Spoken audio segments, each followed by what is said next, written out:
Nakakatuwa naman. Naalala ko tuloy yung tatay ko, na journalist din. Makakasama natin po ngayon live dito sa studio sina Captain Tony at Andrea Halagenia. Good morning, guys. Good morning. Okay, happy retirement. Thank you so much. Oo, kasi yung tatay ko nung nag-retire siya from teaching, sobrang it's the happiest time of his life dahil makakapagpahinga na. Anong pakiramdam niyo po ngayon na you're saying goodbye to yung industry na matagal nyo nang... Mabuti naman, but medyo malungkot dahil hindi ko pa naaalis sa system ko na hindi na ako lilipad. Minsan nga nung isang umaga, nagising ako umaga, akala ko may flight ako. Yung pala retired na ako. Pero hindi naman mamimiss ng airline industry ang mga Halagenia kasi kung kayo ay nag-retire na, papasok naman itong anak ninyo na si Andrea. Talaga bang ever since gusto mo talaga maging piloto? Nung college, na-introduce na sa akin ng dad ko, being pilot. But I wanted to explore my options muna before entering this industry.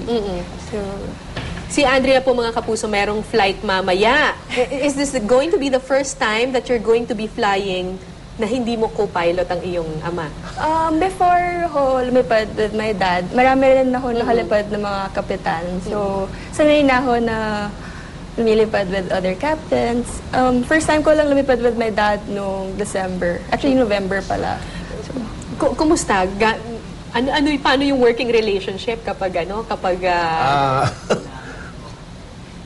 hindi nyo siguro mapagalitan yung inyong first officer?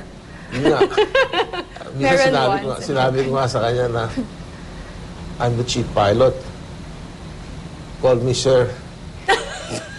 Kasi ang tawag niya sa inyo, Daddy. Papa. Papa. Oo.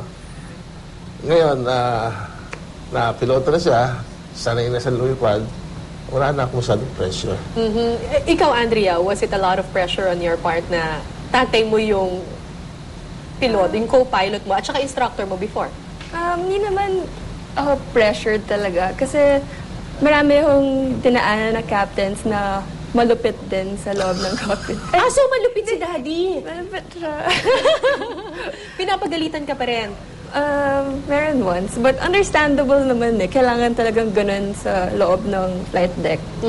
Pero mas malaki ba ang pressure kasi hindi ka lang nagpo-prove ng iyong sarili doon sa iyong co-pilot, pero dahil daddy mo rin yung... Actually, nung first flight ko with my dad, sobrang ginalingan ko talaga nun eh. Like, hindi na ako yung parang baby girl na. Like, professional lang talaga.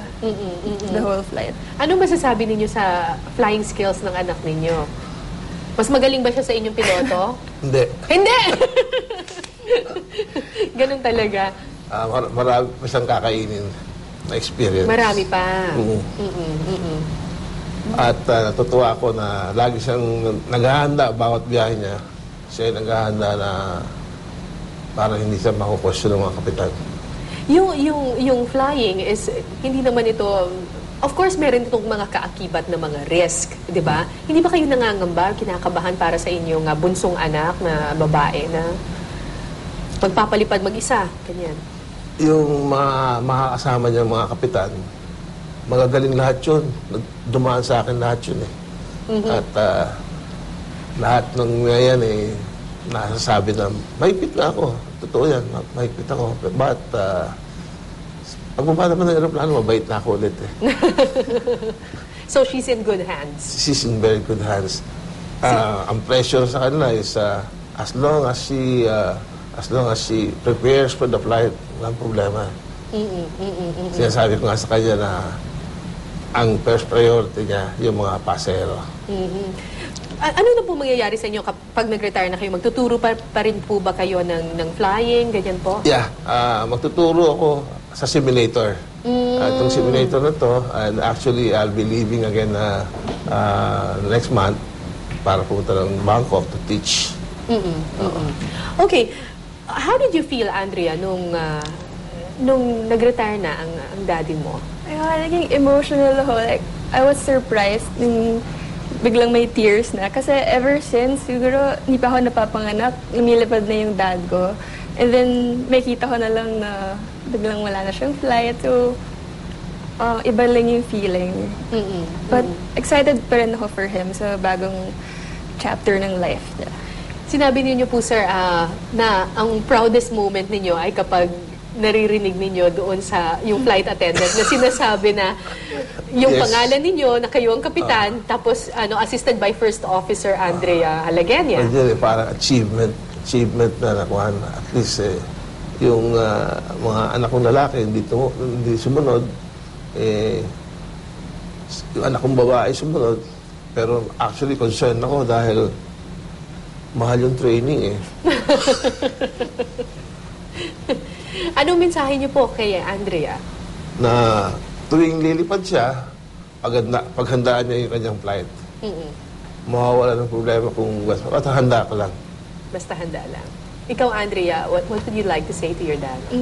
Ayan, nagpapasalamat lang ako kasi binigyan niya ako ng pagkakataon mag-train kahit na tapos na ako sa college. And yan, salamat lang. At I won't let you down.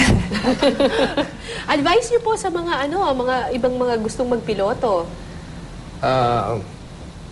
Kailangan sigurado lang po kayo na gusto niyo magpiloto dahil kawawa naman yung parents niyo. Dahil ang mahal ng babayaran nila. And ngayon, si Andrea is one of the boys. Right, oo. Pag lumalabas kami sa nagbo-blowout na piloto, kasama siya. Siya lang yung babae, but nag-a-adjust naman siya. Ikaw, Andrea, your message to other women out there na gusto ring maging piloto, kasi itong industriya na to, usually mga lalaki ang nagiging piloto, ang lakas ng loob mo. Yeah, if you want something, just go for it. Kung ano yung nagagawa ng mga lalaki, mas kaya pa natin gawin. Ba't hindi kayo nag-a-agree, sir?